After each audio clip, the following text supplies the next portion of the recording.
At an age when most people are just starting their careers, Alexander III of Macedon was commanding an army that would build one of the largest empires in history. In just over a decade, his military genius brought the mighty Persian Empire to its knees. By 30, he'd created an empire stretching from Greece to northwestern India, and he's still known as one of the few commanders in history who was never defeated in a major battle. But how did a 20-year-old from a small kingdom in northern Greece pull off the impossible? What was that special mix of strategy, leadership, and vision that let him conquer the known world? Alexander's story doesn't kick off on the battlefield, but in the court of his father, Philip II of Macedon. Philip was a revolutionary king who took Macedon from a forgotten backwater and made it the supreme power of the Greek world.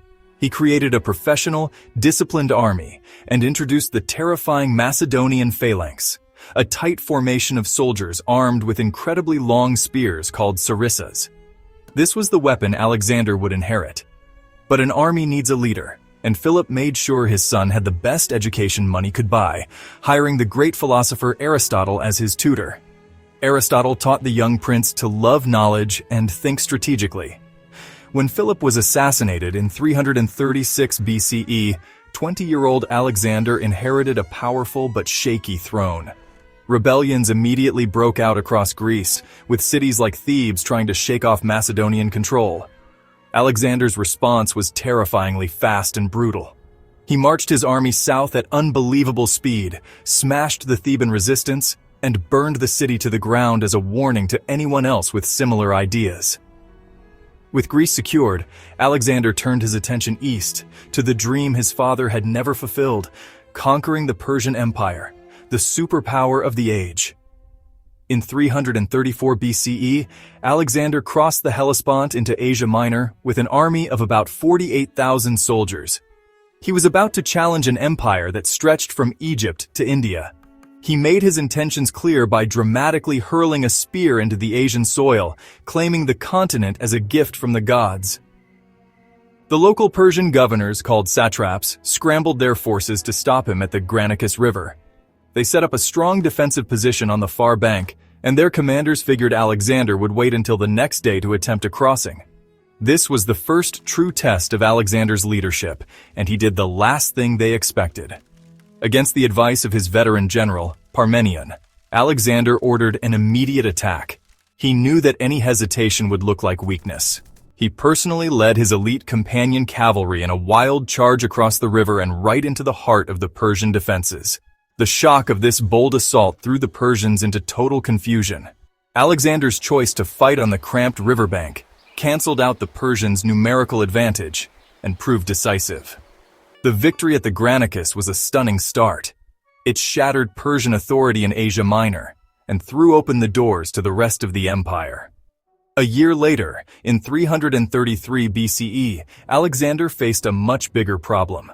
The Persian king, Darius III, had personally taken command of a huge army to crush the young invader. Darius cleverly managed to get his army behind the Macedonians, cutting their supply lines and forcing Alexander to fight him on a narrow coastal plain near Issus.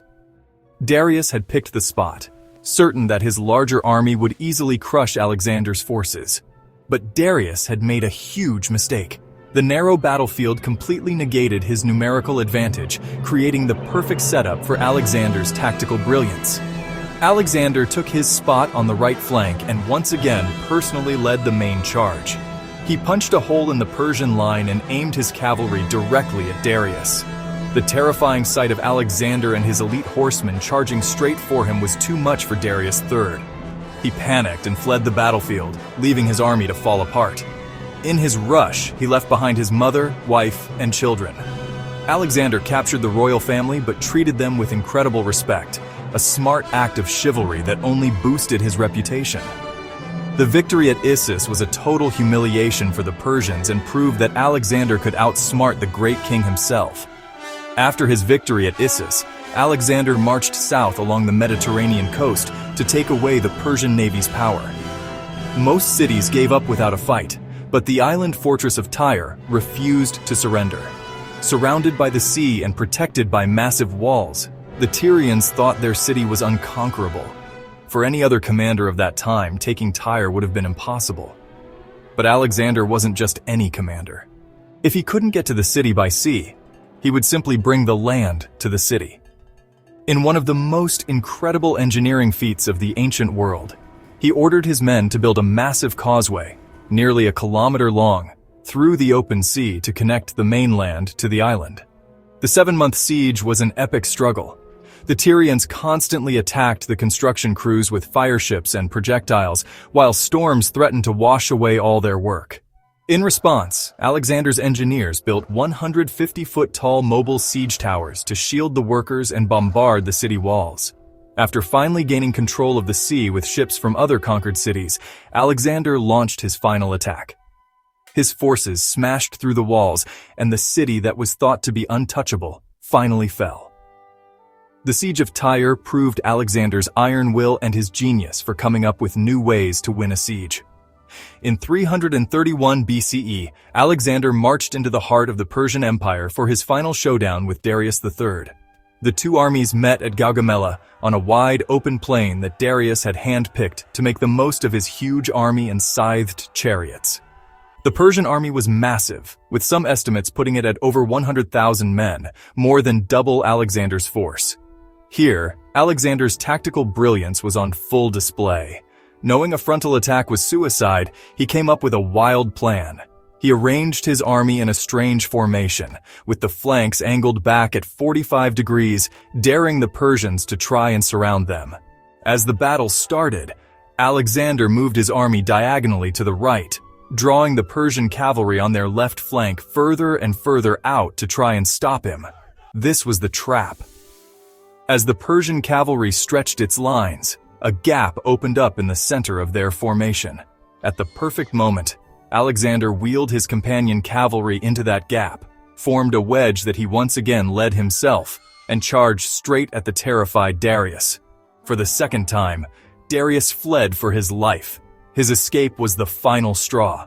The Persian army fell apart, and the Battle of Gaugamela was a total victory for the Macedonians.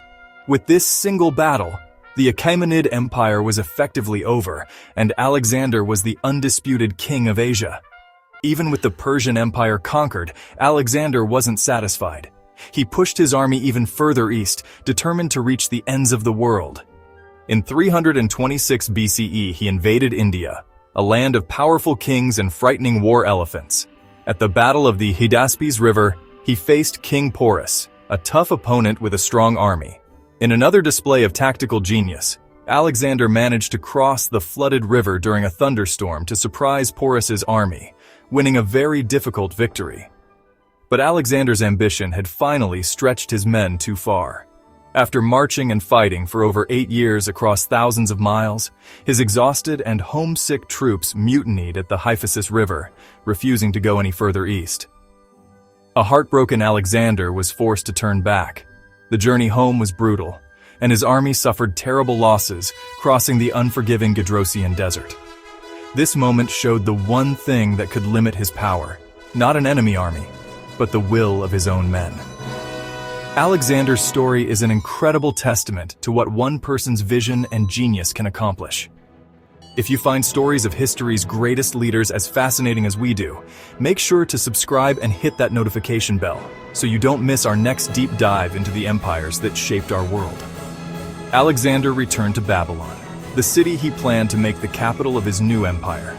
But in 323 BCE, before he could launch his next campaign, he fell ill and died at just 32 years old. He left behind the largest empire the ancient world had ever seen, stretching across 3 continents. He hadn't named a clear successor, and when his generals asked on his deathbed who should get his empire, he supposedly whispered, "To the strongest." His words were prophetic. His generals, known as the Diadochi, quickly began decades of civil war, carving up his vast empire for themselves. While Alexander's empire didn't last, his real legacy wasn't about borders on a map, but about culture. His conquests started the Hellenistic Age, a time when Greek language, art, and ideas spread and blended with the cultures of the East. He founded over 20 cities, many named Alexandria, which became lively centers of learning and trade. This Hellenistic culture would define the Mediterranean and the Middle East for centuries, heavily influencing the Roman Empire and, through it, the very course of Western civilization. Alexander the Great was more than a conqueror. He was the architect of a new world.